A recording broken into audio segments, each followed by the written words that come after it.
I left my family. I left my kids. I left my nightclubs, my parking company, $35 million to fight the fight. Welcome to our Patreon family. This is a Patreon only episode. A lot of you guys have either subscribed or have asked about those tapes of Sammy when he gets home and talks about John. So we're in a few seconds. We'll be playing that clip, and John is just going to give you kind of a precursor background on what you'll be hearing for the I believe it's a 20, maybe 30-minute long clip. At times, some of the audio is a little bit butchered, but we're going to have our fantastic producer try to do his best to piece it together and make it super clear for you guys. So we hope you enjoy, but John's going to set it up. Hey, everybody. Good to see you, Patreon. I'm very glad to answer those Q&A questions from everybody.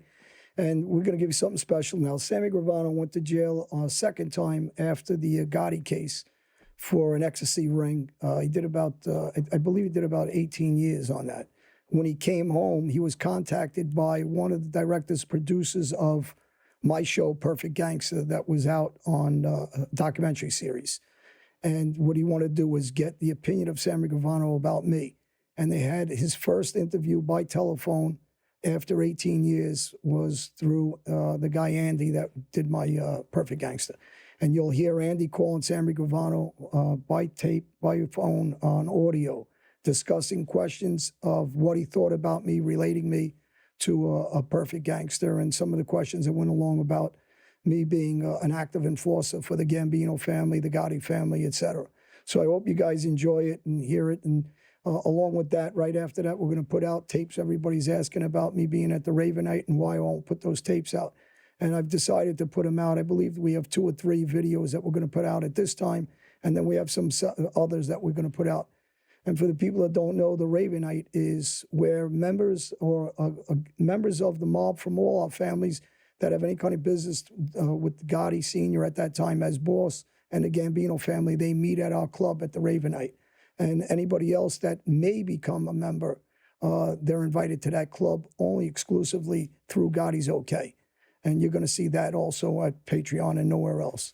Thanks, everybody. Hope you enjoy the tape. I hope you enjoy the videos when they do come out. Yeah, and if any questions arise from after you listen and hopefully enjoy, we'll be doing our live monthly call-ins. So again, we thank you for being part of the Patreon family. And the reason that you get to see this is because you are part of the Patreon family. So we hope you enjoy.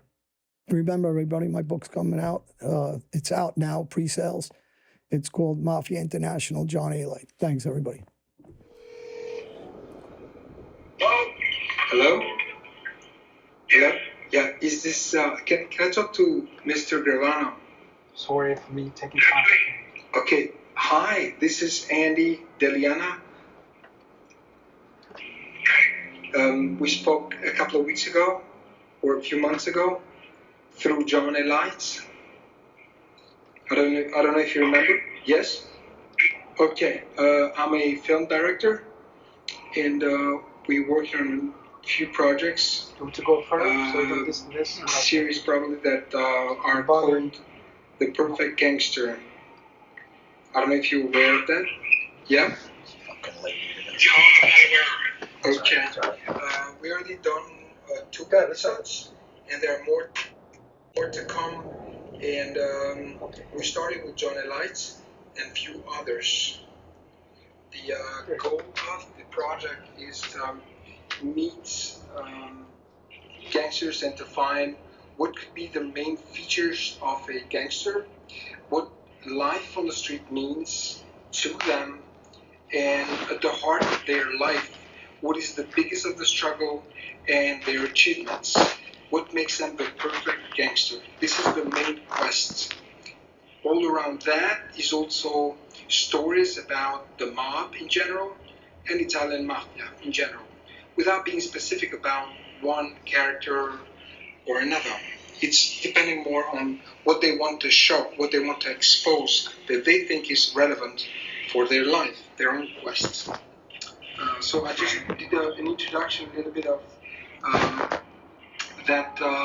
what the show is about, the documentary is about, and I wanted to talk to you as well because I find you extremely interesting as a character, as a person, as what you've done. I know very well, I mean, what the media already talked about it, stories of the past. I would love to see a little bit where you're standing now and a few questions about John Elite as well, if that's okay with you. Yeah, it's okay. All right, okay. How do you feel now that you are out and you're back in life? How do you feel? I feel good. All right, I just did 17.5 years in prison, okay, and getting out, I mean, I feel pretty good. okay, I was in contact with my friend Eli, who was in the Gambino family. okay, Very powerful member of the Gambino family. He's my Albanian mafioso soulmate. okay, I think the world of him. I mean, he's a legitimate tough guy. I think he was put under the wrong people at the time when he was in the Gambino family. At least he was part of my crew, but that didn't happen. So right now, I mean, I feel pretty good. I'm just working on a few things myself. great. And I'm adjusting back into society after that long of a period of time in prison. Do you feel that you have the most important features of a true gangster? The most important features of a good gangster, Yes. Or true? important features is loyalty, honesty. You have to have those things. If you betray your friends, they betray you. And that happens over and over again. It happened to me. It happened to Johnny Elite. And once that happens, everything falls apart. Once you lose the honesty and the loyalty, why should anybody else keep it? So those are important things when you take your oath coming into the mafia. Those are very, very important. And you have to live that every day of your life. Wonderful. Would you consider yourself more as a true gangster or a mafioso?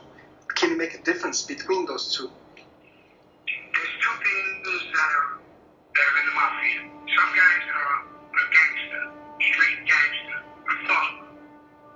That's really who they know they're tough. Then there's racketeers. They know business. They know how to run unions. And they're a little more, they're calmer. So there's two different kinds of mafiosos. But a true mafioso, and it's very rare, are both gangster, thug, and a racketeer. And he knows business, he knows how to run unions, he knows how to make money.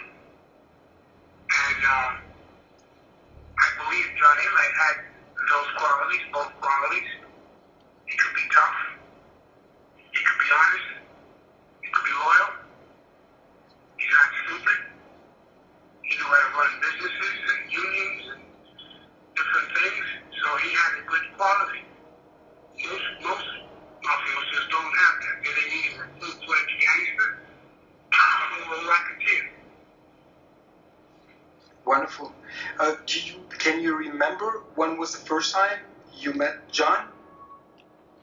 I don't remember the actual dates, but it was before in the 80s. He used to come down to the club to see John Gotti Sr. And I think I saw him there, met him there a few times. But I knew of him, and knew of his reputation, so, and I respected him.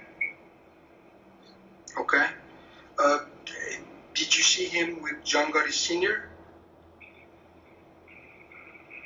I'm Maybe. not sure. I might have. There was a lot of guys down there. I'm not sure if John Gotti Jr. was with him. I'm not sure. Okay. He probably was, but I'm not sure. Okay. Do you remember a little bit what was his activities back in time? Whose activities? John Elite's? Well, I think they used him more or less to be a strong arm. He was the muscle for John Gotti Jr. Okay. Very good. Can I ask you a specific question regarding one of the events back in time in 1990s regarding a gentleman called Louis De Bono?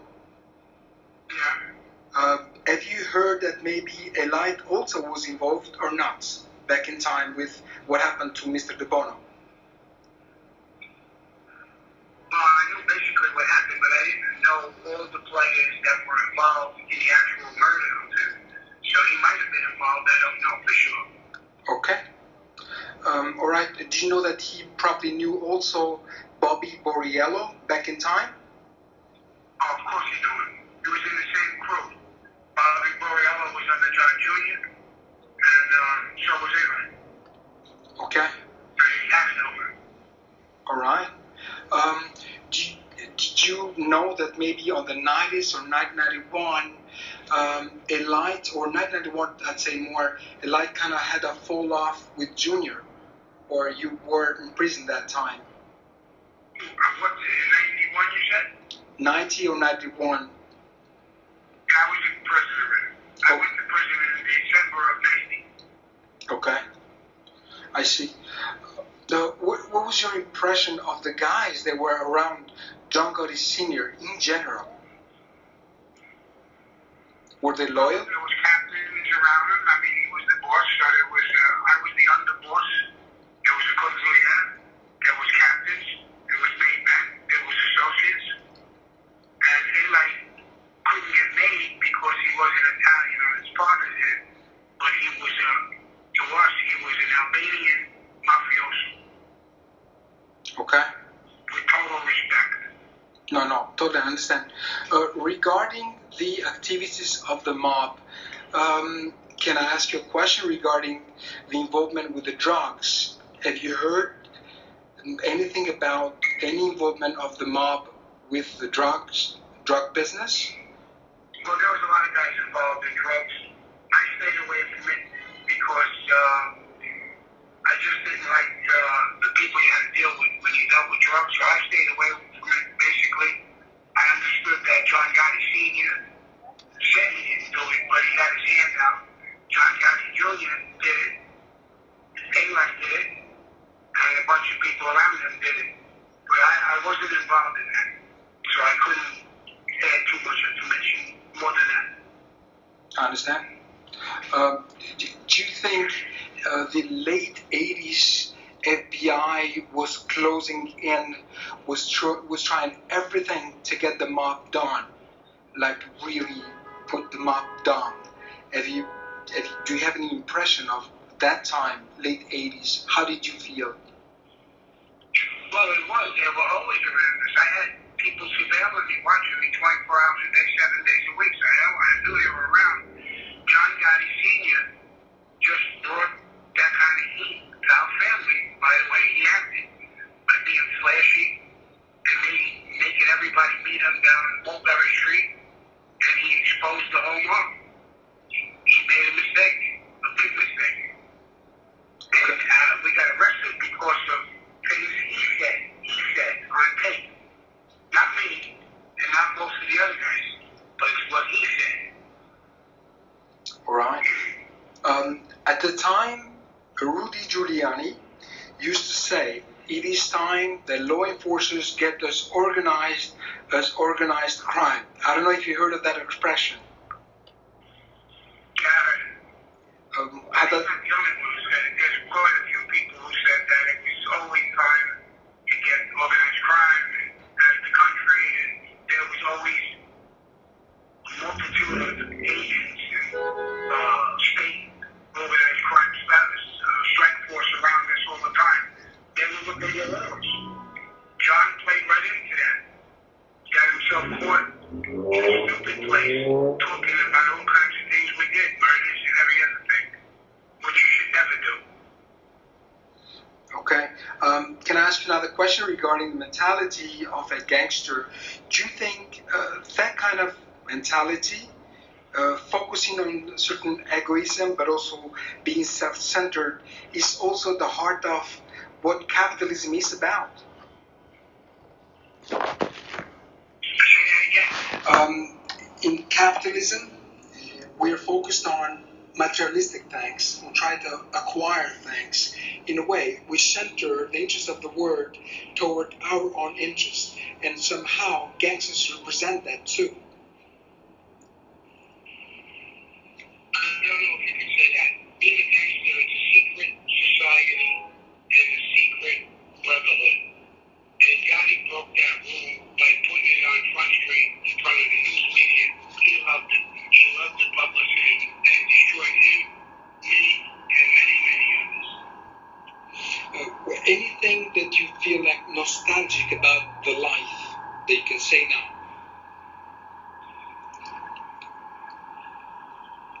Well, I believed in the life, and I still believe in it to an extent because it's part of my heritage as being an Italian. It started in Sicily. It's not just something, it's not a street gang. It's a brotherhood and a secret society that started in the 12th century. So there's a history of it. Just like Albanians have a history going back into their heritage. So they kind of feel different. It's not a gang to them. It's different. You get that? Yes, absolutely. Do you feel that the mob, the Italian mob, is quite different than any other mob? Yeah, I do. We have, like I said, most gangs start in the street, whatever time, frame they are. It comes from the 12th century in Sicily. It started strictly in Sicily, and it expanded in Italy, and then centuries later, it came into the United States. And if you take notice, everybody emulates us, whether it's the black mafia, the Mexican mafia, no matter where they come from, ABs, they try and emulate what we want, our rules, our regulations, because they knew that it worked as a brotherhood and a secret society. So it was probably one of the most powerful organizations in the world. Absolutely. Do you feel like the fact that the Italian mafia had issues and things are kind of different now, that allow other mafias or other, let's say, mobs taking your place, let's say, as Italians? Well, I don't know about that because I've been away a long time, but they made a lot of new rules in the mafia, from what I understand, and they don't kill, they don't do a lot of things today, which is a wise move on their part, because when you do these things, you bring heat. The public sees it, the public hates it. Sooner or later, you're all going to get caught. Because you can't keep bringing heat to yourself. That's why when you work undercover, nice, quiet, no violence, you do all your little scams, your unions, your businesses, and whatever, gambling and whatever you're doing, you're not facing a lot of time. There's a lot less people cooperate. So it's actually a smart move what they're doing, if that's exactly what they're doing. But I'm not 100% sure. That's just what I heard. Okay. Have you heard there were other gangsters or, let's say, associates similar to Johnny Light, guys from the same ethnicity as him? They were part of the mob back in time. There was guys who were part of the mob who weren't made. They had different backgrounds. There was German guys, there was Albanian guys. Yeah, there was a few Albanian guys.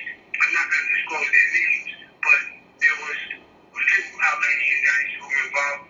They were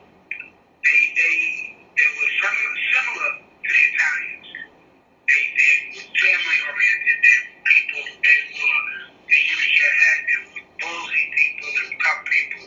I mean, they were very similar to the Italians.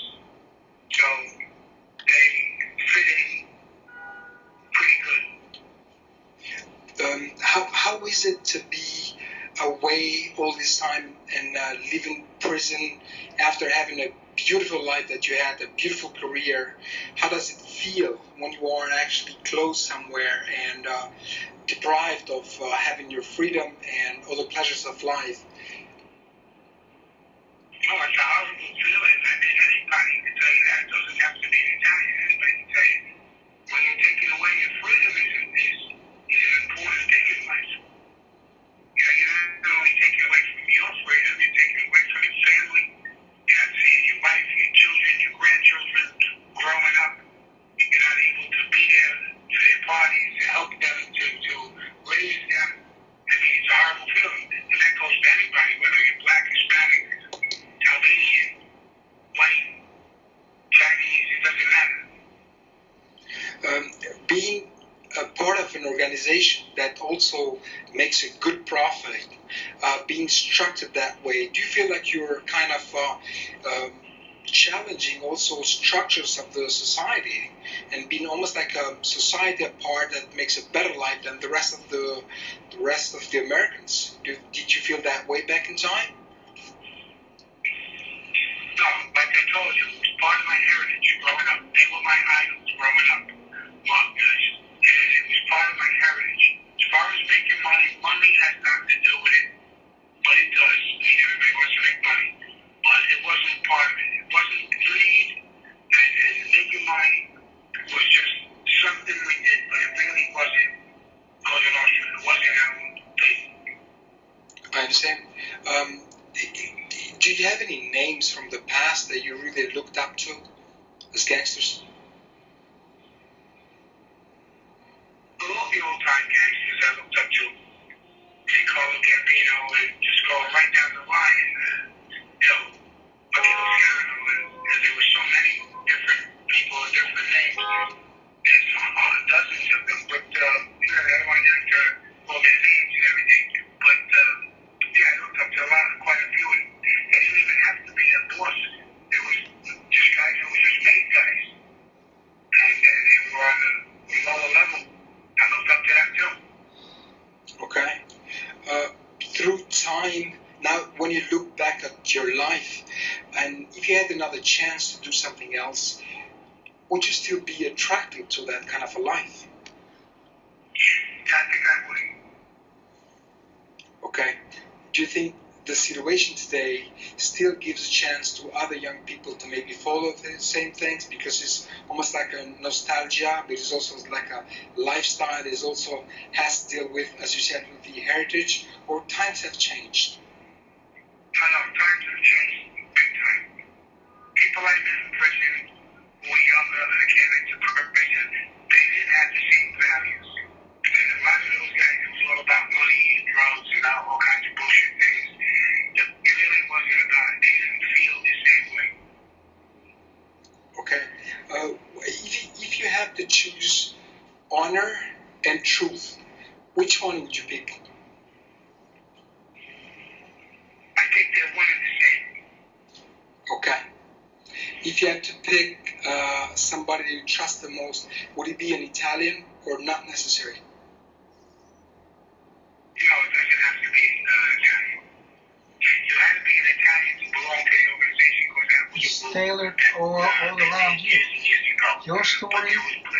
I'm helping my people. I'm not helping you. I'm helping my England babies. is a perfect example. Yes, you, but Who them. are just as good, if not better, than the Italians. But to get made, you have to be an Italian. At least on your father's end. Does it have to be also, I heard a lot because I spoke with at least a dozen of gangsters. Everybody says you have to be an earner. Is that true? No, Okay. that's not true. All right. There's a lot of guys in the mafia who were broke, who weren't good at it. Like I said, the mafia wasn't about money itself. We all made money and we all tried our best to do what we had to do. But it's not based on money. If I ask you when you were young, how did you see your future? Have you ever thought of somebody who will cross your path that could be worse than you? Or have you ever thought of that you'll grow old and enjoy whatever you've done in your life? What was your dream back in time? I don't when I was young, I never even thought I'd get older. I thought I'd either go to prison or die in the street. To be honest with you. Can I say that to me as an audience, that looks like a romantic side of the mob, that you leave to enjoy life as a young man for a long time with all the possibilities and qualities that life can give you, or the luxury or the pleasures. Can I say it that way? There's a certain romanticism about it. Yeah, there's a little more to it. I mean, you make movies about it. I mean, you know, when I was young, the people in the neighborhood loved you. They looked up to you because you helped them. You weren't a gang who ruthlessly bothered people. You bothered women in the neighborhood. You wouldn't allow a rapist or a child molester in the neighborhood. The big people knew that. So we lived by a code that people were able to respect. So sometimes they got justice from us that they couldn't get from the government and the police. So there was a different arrangement with us than some of these street gangs today. They abuse the people, they rob them, they hurt them, they do all kinds of weird shit. That was against what we stood for. I see. Can I go back in time and then 1990? Let's try to cut this short. One or two more questions. Yes. Okay. Yeah. I just want to know: have you heard that Johnny maybe assassinated somebody back in time? That he assassinated people? That maybe he killed somebody back in time, Johnny Light? That's that way. Absolutely, yeah. He was a hit guy. Okay. He was a professional hit guy. Listen to that now. Would you work for himself or for somebody in the mob? No, he worked for the mob. Okay, you got the answer. Okay. He might do things on his own, I don't know that. But I think what he did it under orders of the mob. Okay. When you heard that he testified against John Gotti Jr., what was your first thought? Nothing. He was betrayed by John Gotti Jr. And, I mean, he went on the lam, he got in trouble in Brazil, he went to prison, he was betrayed, and that's what happens. An action causes a reaction. So he had a reaction. Okay. Can I just... Can we be specific? Yeah. Betrayed him. Yeah. One more question. Yeah. Just regarding the reaction you mentioned, when you say like he was betrayed, what could that be from John Gotti Jr. to him? But you should ask Daylight, Okay. not me. Okay. It's fine. Ask him what happened. It's fine. But Perfect. he went through it. There's nobody who knows. Why should I put words in his mouth? Nobody knows him better than how he felt and how he was betrayed. But I do know from everything I hear that he was betrayed. Wasn't treated right. He was betrayed. And like I told you, once someone breaks the loyalty, there's no loyalty. So why would John have loyalty?